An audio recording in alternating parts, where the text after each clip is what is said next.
So the slightest bit of progress on the Ariel. Put a bit of an order in with Dragonfly motorcycles. So I've got a new uprated Hawker oil pump coming, and it increases the flow rate by about 50%, which would be good. So that's just on back order at the minute, but that's with them to sort out. See, I've got some new valve guides. Obviously the ones in it are worn as hell and a bit sloppy with the valves. So I got some replacement ones because it was cheaper than buying the bronze to turn up on Nick's lathe. I think they were like £6 each. So new valve guides, we'll get these out, and I'll probably have to ream these out just a little bit so figure out the valve situation and what's going on with them, which ones I'm using. But the main thing today is some DOC, some rust converter and rust remover. So we're going to whack a replacement cylinder in, leave it for a few days and see what it turns out like. Ignore the flash rusting since I've cleaned it all off, but yeah, hopefully this turns up quite nice and we can then bore it out, or get some bore gauges down, see how much we need to bore it out to save it, and then figure out a piston for it. So let's get that soaking.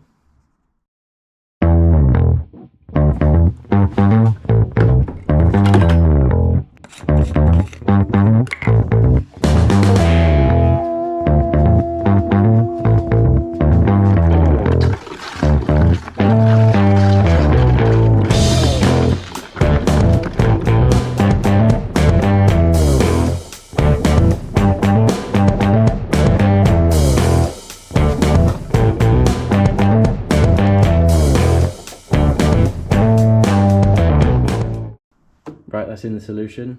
Just filled it up so it's just above the level. Let's check back in 24 hours and see what it looks like. If it's looking pretty good, I might throw the head in as well. So it's not too bad. I mean, it's still got some of the paint on it, but underneath is a bit rusty. I do want this to look like, you know, a 90-year-old bike with a bit of patina. So we'll see. I'll see whether this looks stupid on a nice clean cylinder, if this one can be saved.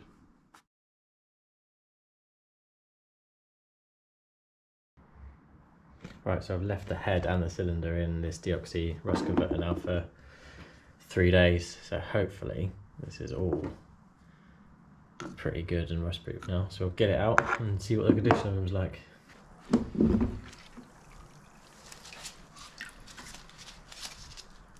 That is much better. All of that was rusty before. Still a bit of surface rust, but that's fine. I'm not trying to make them pristine. So that head looks a lot better, but this was what we were worried about.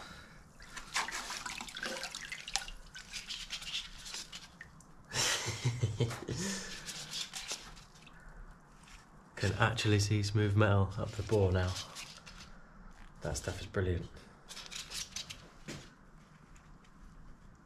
How much better is that already?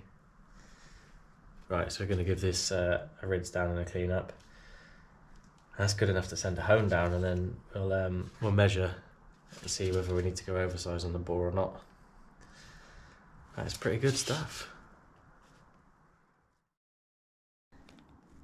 How much better is that? All the surface rust cleaned off, so I'll oil all of this now. Not so much on the top, but I don't actually care that much. But this, look how well this turned out. This looked like it was fucking dumped in a lake for 100 years, and I got it. And now,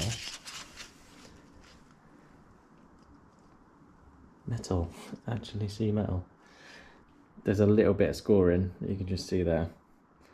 So I'm just going to send the hone down. Hopefully, I can't really feel it with gloves on. I'll get the fingernail on in a minute and see. But hopefully we can get away with stock overbore size.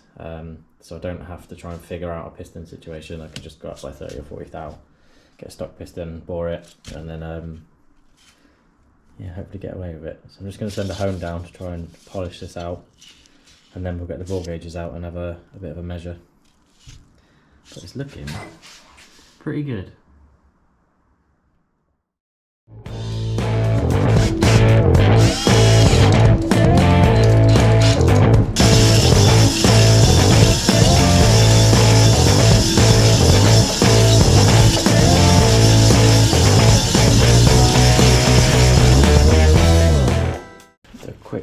tone, the surface is actually turning out alright. The scoring marks have actually disappeared with a hone, so I might not even have to do an overbore. You can't really see. But we'll do another bit more. Just clean it up a little bit more and then give it a proper clean out to get all the grit out. Can't feel any gauges or indents in it. That feels perfectly smooth. So, I think stock piston. I think we've managed to save that. I'm just going to leave the paint and everything as it is, not respraying it. I want it to have a bit of patina like the rest of everything. So that, this job's good. Coat it all in oil. Ready to be put back together and ready to be measured to make sure we can get away with the stock one. And then we'll work on the rest of that. Cheers.